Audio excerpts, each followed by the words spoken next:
Dear students, today's our topic is combination of cells.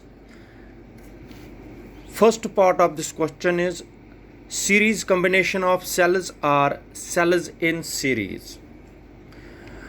देख लीजिए, ये एक सेल है, ये दूसरी है, ये तीसरी है, इसी तरीके से कंबाइन.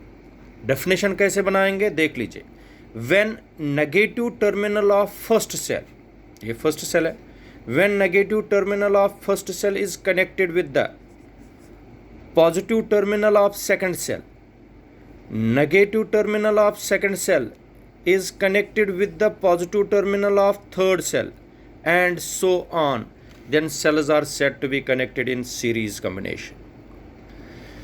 तो अब हमने क्या करना है, आप लोगों को क्या करना है, n number of identical sales लानी है. कितने नंबर के आइडेंटिकल सेल्स लानी है? n number. जैसे रेडियो में डालते हैं एक जैसी सेल्स, वैसे ही लानी है.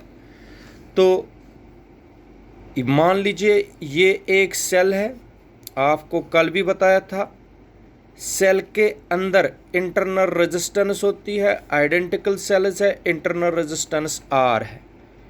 ये एक सेल है, इसको डॉटेड में ऐसे बनाएंगे, ऐसे. तो इसको रखेंगे सेल 1.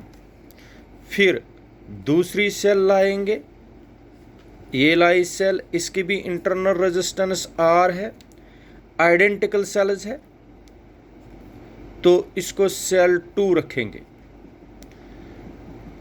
तो इसी तरीके से हमें n नंबर ऑफ सेल्स को बांधना है. तो यहाँ पर डॉटेड दिखाओगे और यहाँ पर एक और लास्ट में सेल दिखाओगे, पॉजिटिव, नेगेटिव, फिर आप रेजिस्टेंस R दिखाओगे और इसको डॉटेड में रखोगे. और ये है nth सेल. फिर आपको क्या करना है, इस कॉम्बिनेशन को एक्सटर्नल रेजिस्टेंस के साथ जोड़ना है, ऐसे. ये सर्किट आप देख लीजिए, ये आना चाहिए आपको बनाना. ये this is cell 1, this is cell 2, this is cell n. n number of identical cells, हर किसी की इंटरनल रेजिस्टेंस R है. ये ऐसे बांधनी है. अब इसको समझाने से पहले आप लोगों को मैं याद दिलाता हूँ रजिस्टर्स इन सीरीज. अगर रजिस्टर सीरीज में है, एक रजिस्टर, 2 रजिस्टर, 3 रजिस्टर, तब in case of registers in series current in each resistance is same but potential difference is different. इनमें पोटेंशियल डिफरेंस डिफरेंट होता है. बराबर याद रखिए, V होगा बराबर V1 plus V2 plus V3. ये नोट करना है आपको.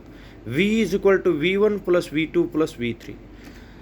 चलिए यहाँ पर इसका EMF है E.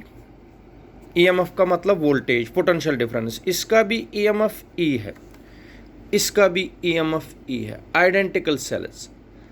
ज़रा आप लोग इस, जैसे इसकी वोल्टेज V1 थी, इसकी वोल्टेज टोटल वोल्टेज कितनी थी ये.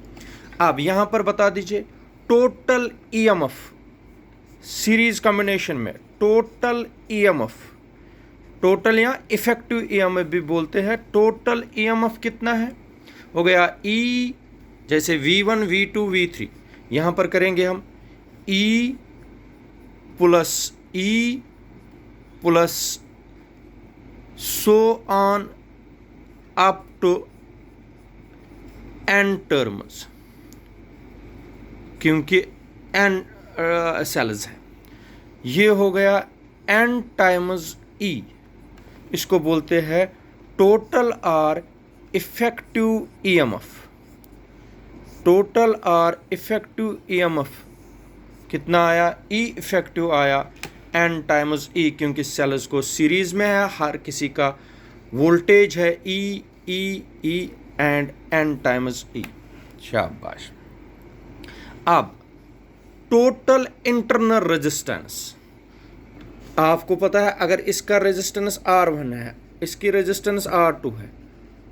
इफेक्टिव रेजिस्टेंस कितनी आएगी, R इफेक्टिव आएगी सीरीज में, हो गया 1/R1, नहीं simply R1 plus R2 plus so on, यहाँ प्लस R3। इसी तरीके से total internal resistance R effective, internal resistance total कितनी है, total internal R total effective resistance of all the cells, हो गया R plus R plus R plus so on up to n terms. याद रखिए n terms. कितने R है ये, R effective is equal to n times R। Total internal resistance in सभी sales की कितनी है अब, NR, मगर एक्सटर्नल रेजिस्टेंस इस सर्किट के साथ बांधा गया है R। देयरफॉर टोटल रेजिस्टेंस एक तो इन इंटरनल रेजिस्टेंस है सेल्स की, सभी सेल्स की इंटरनल रेजिस्टेंस, और एक है external resistance that is capital R, हो गया R प्लस NR। जो R है R प्लस NR है, वो है total resistance of the circuit. Total resistance of the circuit कितना है, R प्लस NR। अच्छा, इंटरनल रेजिस्टेंस टोटल कितनी है, R effective that is NR। Remaining part of the question is in second video.